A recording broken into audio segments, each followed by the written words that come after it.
Fala pessoal, vamos para o nosso giro semanal. Eu, Pedro Holloway, da Cajuí Capital, sempre trazendo as notícias que vão mexer o mercado nessa semana. Não esqueçam de deixar o like ou mais. E vejam o vídeo até o final, que isso ajuda bastante o canal.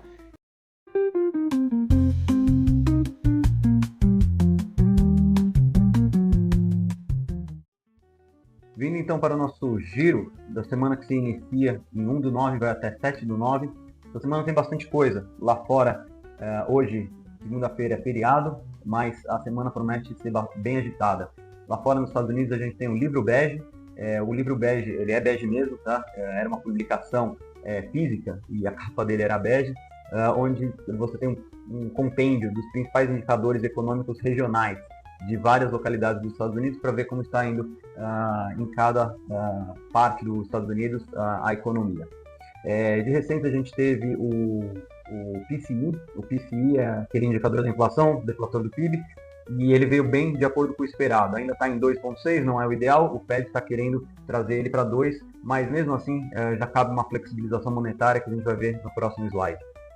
Teve também repercussão do Trump querendo demitir a Lisa Cook. Ela é uma uma governadora do Fed, é uma das votantes, e o Trump acusou de ter fraudado a hipoteca nos Estados Unidos, mas mostra uma ingerência ruim de qualquer tipo de interferência de um presidente na autoridade monetária do país. A gente já teve isso no Brasil, quando o Lula criticava o Campos Neto, mas em trocas, em alternâncias de poder, o mandato do dirigente do Fed ele é descasado com o presidente da República, justamente para você ter alguma continuidade na política monetária e não estar sujeita justamente aos mandos e desmandos do presidente. Eu acho um mecanismo bom, mas quando começa a sofrer interferências, não é digno de um país respeitado como os Estados Unidos, que deveriam ser o exemplo. Lá na Europa, a Europa ela acaba não mexendo muito com o mercado nos últimos anos, e teremos dados importantes ali: taxa de desemprego, inflação ao consumidor, inflação ao produtor, vendas no varejo, PIB e PMIs. Isso daqui não deve mexer muito com o mercado, mas é bom a gente ficar de olho em caso de qualquer desaceleração econômica na Europa, que não deve ser o caso. A economia está bem de lado, está bem estável e não deve trazer grandes surpresas, e sem surpresas não traz volatilidade ao mercado. No Brasil a gente tem divulgação do PIB, que acontece na terça-feira. Portanto, o que está se esperando é um início de desaceleração. Antes veio em 1,4% e agora está esperando algo mais perto de 0,50%. Então, uma moderação no crescimento econômico, justamente em linha com a ação do Banco Central de subir taxas de juros e querer desacelerar um pouco a economia. Não devemos ir para o campo negativo, recessão é por 2 trimestres consecutivos, longe disso, mas devemos ter essa desaceleração esperada pelos economistas. Além disso, a gente tem a pesquisa industrial mensal, divulgada pelo IBGE. Essa não faz tanto preço no mercado, não mexe tanto ativos, bolsas, juros e dólar, mas é importante para a gente ver como é que está desempenhando a indústria, justamente por conta desses juros mais altos que a gente está vivendo, e também por conta de o tarifaço, né? Algumas indústrias estão sofrendo já as consequências das tarifas mais altas impostas pelos Estados Unidos. De recente a gente teve o IPCA 15, a gente fala daqui a pouco.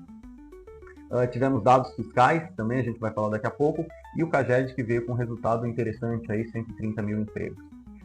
Semana passada, na sexta-feira, final da semana, a gente teve a divulgação do PLOA, o Projeto de Lei Orçamentário Anual para 2026, e o governo está esperando um superávit de 0,25. Algumas premissas ali são questionáveis, principalmente a de crescimento do PIB de 2,44. A gente vai ver na Focus que não está tudo isso, tá? Está 1 e alto, 1,80 e pouco, daqui a pouco a gente vê certinho. Com o salário mínimo subindo, então acima do crescimento real da economia. Essa fórmula de crescimento do salário mínimo, eu acho que ela é super justificável, né? Para quem vive ali, recebe o salário mínimo, mas acaba tendo um esgotamento. Esse modelo não está mais tão viável quanto foi antigamente no primeiro e segundo governo Lula, onde a gente teve aumentos reais do salário mínimo, que se traduziu em crescimento da economia como um todo, porque tinha mais massa, mais gente entrando na economia e participando. e gastando mais e, portanto, o PIB subindo, né? Agora, a gente está num momento de transição, onde o governo precisa pensar novas alternativas. A gente tem muita gente autônoma, motoristas, pessoal de transporte, motoboy, que não está contemplado pelo aumento do salário mínimo e precisa de políticas para esse pessoal que não depende de um emprego formal, tá bom? Bolsa Família sem reajuste no valor médio, eu acho que está num patamar interessante já, de gasto e de recebimento. Quando a gente vai ver o grosso, é bastante gente recebendo e um volume expressivo dos dados fiscais, tá? Mas o que vai mover a semana bastante aqui é o radar político aqui, então eu até mudei o nome. A gente vai ter o julgamento do Jair Bolsonaro. É difícil falar, mas não sou jurista, mas eu acho que deve vir uma condenação do Jair Bolsonaro, só confirmando, e ele não vai poder ficar elegível, além de ficar atrás das grades. Para quem vão esses votos, né? Eu trouxe daqui a pouco no outro slide uma pesquisa da Atlas, isso daí mexeu bastante com o mercado. Quando a gente fala em pesquisa nacional, ela já começa a influenciar o mercado, enquanto as pesquisas municipais nem tanto. E aí a gente vê que o Tarcísio ficou à frente do Lula, e isso trouxe um bolsa em níveis recordes, a gente vai ver também em outro slide. Outra coisa que chamou a atenção foi a operação da Polícia Federal na Faria Lima, em diversas localidades. Isso daí, o noticiário mais quente, acho que vocês podem acompanhar pelos principais jornais do Brasil. Eu li bastante a respeito do assunto. Eu estava na Faria Lima na quinta-feira, andando lá, estava super seguro, porque tinha um monte de policial. E aí, deixa eu falar uma coisa, pessoal, não confundam, tá? Então, a Polícia Federal estava realizando operações em empresas de investimento, só que se a gente pegar aquela lista de mais de 20 fundos, gestoras, quem é do mercado mesmo olhou aquela lista e não deu muito a mínima, porque não tinha muita gente conhecida ali. Eu acho que tinham dois casos só, a Reag e a Genial. A Genial no dia seguinte já abriu mão de um fundo, decidiu sair unilateralmente de um dos fundos que estava com eles. A Reag vai ter que se explicar, mas o resto ali, ninguém do mercado financeiro conhece, então não confundam, tá? O pessoal do PCC, pelo que diz o Lewandowski, as reportagens, estava usando o mercado financeiro, sim, para suas transações. E aí, vamos dizer, né, pessoal, tanto volume de dinheiro você precisa colocar em algum momento no sistema financeiro, daí vai acabar precisando, você não vai conseguir utilizar notas de papel todo esse tempo. Então, em algum momento você precisa trazer para o mercado financeiro digital ali, e descobriram como isso daí estava sendo feito, tá bom? E também a aplicação da lei da reciprocidade. O presidente Lula autorizou. Vamos ver como o Brasil vai impor as tarifas aos Estados Unidos, se vai ser via tarifa mesmo, porque parece que os canais de comunicação não estão funcionando. Então, é engraçado, assim, a gente vê que um pessoal do mercado fala que falta flexibilidade do governo, colocar pé no chão, e eu acho realmente que o Lula foi muito vocal ali nos BRICS, na reunião dos BRICS. Não deveria ter sido, dado o momento que a gente estava, de intolerância do Lula, e querer ser um antagonista do Trump nesse momento, um palanque para ele, não só no Brasil, mas mundial. E outro pessoal, que parece um pouco mais técnico, fala que realmente os canais de comunicação estão travados, que o Itamaraty, que é tido por ser bem flexível nas negociações e conseguir negociar com os Estados Unidos, ou outros países, claro, não estava conseguindo chegar a abrir diálogo com os Estados Unidos, porque os Estados Unidos estava simplesmente ignorando os pedidos do Brasil, tá bom? E a agenda semanal é isso. Bom, vamos às nossas pautas internacionais, tradicionais, e depois o Brasil. Às vezes não tem muita alteração, mas é sempre bom a gente ficar de olho para estar acompanhando para as nossas conversas com CEOs, CFOs e estruturação de dívida. Taxa de juros nos Estados Unidos, aqui sem grandes surpresas. O que está sendo esperado para a reunião do dia 17 de setembro, portanto daqui 17 dias, é uma queda de 25 bips lá. Funciona por range, então de 4,25 a 4,50 vai cair para 4 a 4,25, é o que o mercado está esperando. A curva de juros ela caiu um pouquinho, tá? Então, com relação à semana passada, caiu 0,06, ou seja, 6 bips. Então, sem grandes alterações nas curvas de juros americanas. Esse daqui comparado com um mês atrás, esse daqui é um pouco mais relevante, mas se você acompanhou o nosso call na semana passada, segue a mesma coisa. Ela caiu em virtude dessa movimentação que o Fed está dizendo que vai fazer e atingiu ali o patamar de um pouco acima de 3,5% nos vértices mais curtos, mas os vértices mais longos está a mesma coisa. Internacional era isso, os indicadores principais. Vamos para as nossas terras de Brasília, terra de Cajuí Capital. Bom, aqui eu, na falta de um gráfico melhor, acabei pegando um da CNN, a fonte está aqui embaixo. Esse daqui mostra claramente, os outros que eu achei estavam muito dentro do texto e eu prefiro sempre pegar, contar com fontes externas, porque acaba sendo mais rápido. Então, o que a pesquisa Atlas Intel trouxe, que foi, se não me engano, na quinta-feira, que deu um salto na bolsa, foi justamente o dia da operação da Polícia Federal e da Receita Federal lá na Faria Lima, então ninguém estava entendendo porque estava subindo bolsa, mas foi principalmente por conta dessa pesquisa, tá bom? O mercado gosta do estilo Tarcísio, de mão na massa e um pouco mais à direita. Eu acho que é muito interessante essa, mudando aqui de opinião para fato, né? Essas alternâncias de poder que fortalecem a economia. E nesse caso aqui, o Tarcísio apareceu na frente pela primeira vez em uma pesquisa de segundo turno. Então ele iria para o Lula, com o Lula para o segundo turno e depois ficou à frente das pesquisas. É claro que se a gente for pegar a margem de erro, ele está bem parecido, né? E o governo ele tem a máquina em seu favor nesse próximo ano até chegar às eleições. E não está definido se o Tarcísio realmente vai ser presidente, vai ser candidato a presidente, dado toda essa movimentação que a gente vai ter essa semana com o julgamento do Jair Bolsonaro. É bom a gente acompanhar. Títulos brasileiros, a curva de juros não sofreu grande alteração, então está mais ou menos a mesma coisa que a semana passada, tá? Aqui tem grandes destaques. Eu acho que ela cai mais, tá? Vou ser repetitivo, então quando começar o movimento de queda de juros, eu não acho que vai parar ali nos 13,25, acho que de 15 tem mais espaço para cair, mas isso também é mera opinião, eu gosto de ser data dependente de dados, assim como os bancos centrais. Para a próxima reunião, grande maioria projetando manutenção de juros. Também para a seguinte, quando para a última, tem alguma dúvida que já vai começar a flexibilizar. Quando eu digo flexibilizar, é cair os juros já no final desse ano. Verdade, IPCA 15 saiu na semana passada, alguns destaques, isso daqui acaba sendo bom para o governo federal, como eu trouxe na semana passada, a situação ela está se beneficiando, então o Lula está tendo melhor nas pesquisas, principalmente por conta disso daqui. Inflação de alimentos está caindo, então se a gente fosse pegar a inflação inteira, se ela representasse só alimentação e bebidas, a gente teria uma deflação de 0,53. Esse 0,53 já ponderado, ele foi para 0,12 no impacto total, sendo que o impacto do IPCA 15 do mês passado foi de menos 0,14. Então a gente teve uma deflação. Como eu falei, alimentos e bebidas, e também transportes e habitação contribuíram negativamente.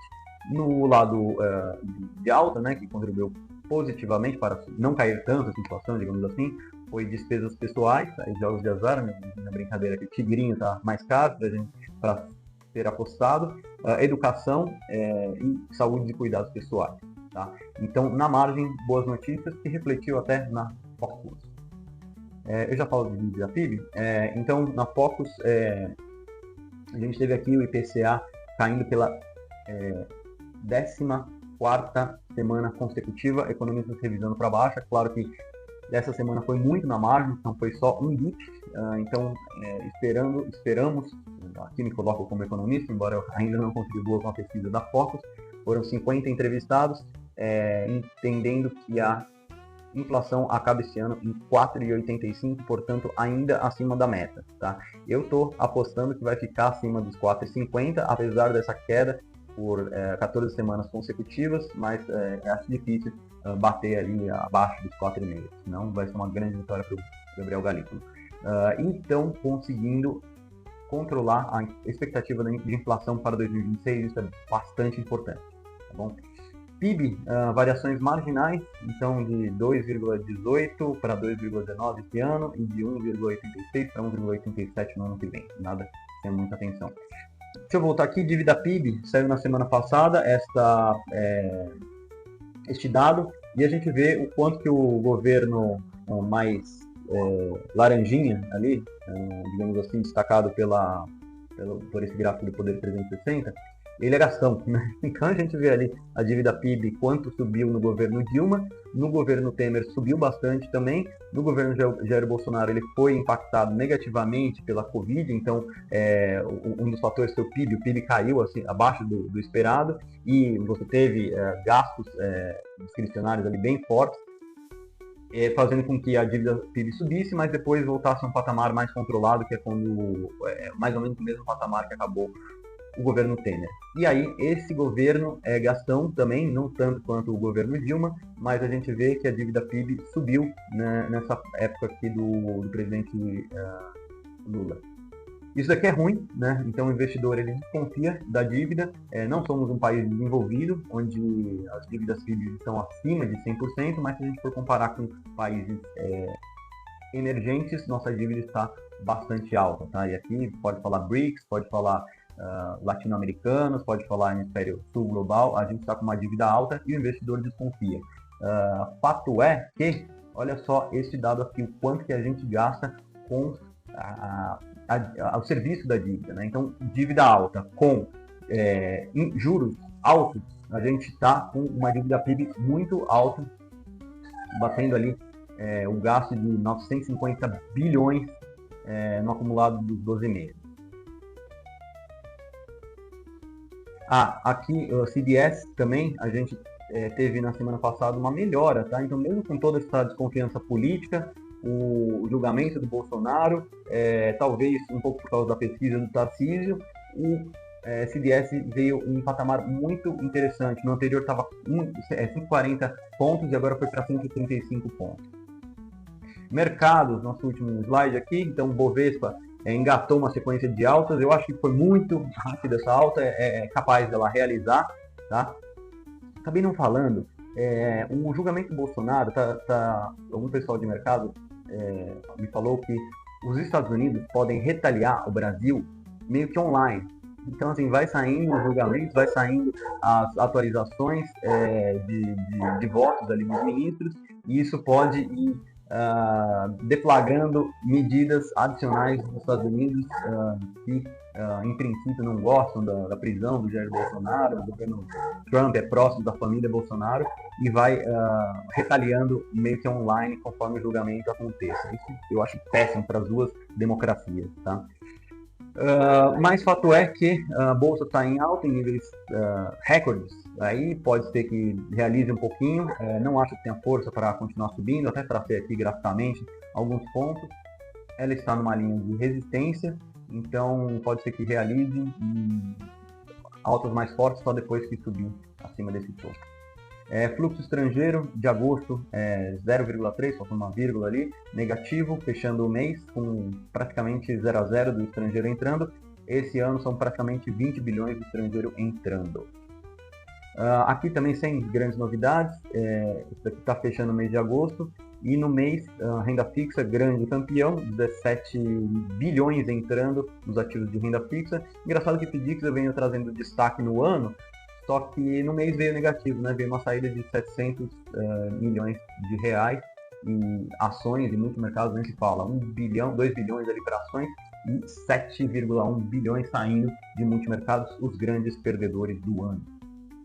Se você tiver necessidade de pedir, que fale conosco, a gente estrutura para você e levamos para as melhores gestoras.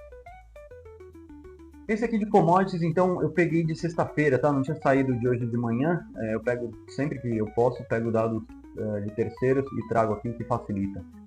Aqui tem grandes novidades também. Ouro subindo muito nesse ano. Ele engatou uma tendência de alta no ano passado. Esse ano também está bem forte. 20%, 30% já de alta, enquanto o Bitcoin arrefeceu, né? Estava bem perto do ouro, estava no 27%.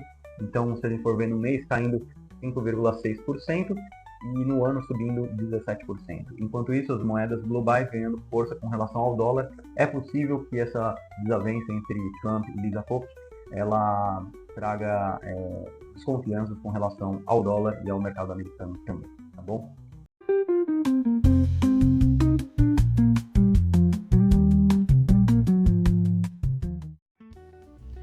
E das oportunidades da semana, se você tiver um CRI, CRA ou FDIC, for empresário, CEO ou agente do mercado financeiro e quiser fazer a ponte, entre em contato comigo que a gente estrutura para você. Um abraço! Cajuí Capital, fortalecendo negócios que movem o Brasil.